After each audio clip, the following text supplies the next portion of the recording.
আসসালামু আলাইকুম গাইস, দেখেন আছি টঙ্গিবাড়ি উপজেলা, মুন্সিগঞ্জ টঙ্গিবাড়ি উপজেলার চর বেহেরপাড়া। তো এখানে দেখেন ছোট্ট একটা সাগর কলা গাছে কত বড় একছড়া কলা হয়েছে। শুধু একছড়া নয়, এখানে আরও কলা রয়েছে। দেখেন এই যে দেখেন কত ছোট গাছ, মোটা মোটা ছোট গাছ, কিন্তু কলার কত বড় কলার ছড়া। দেখেন একদম মাটি ছুঁয়ে আছে। আগেও একটা ভিডিওতে দেখিয়েছিলাম, আজকে পরিষ্কার করছে গাছের চারিপাশে। দেখেন কলাটা কত সুন্দর দেখাচ্ছে।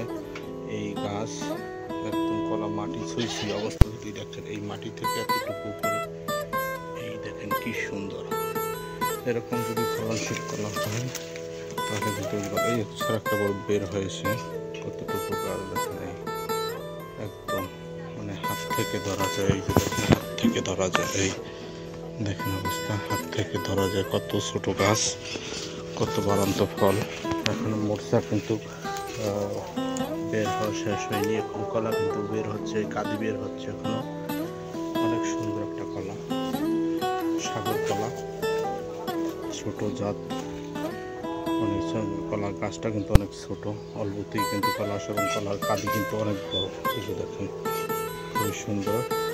ধন্যবাদ সবাইকে সাথে থাকার জন্য।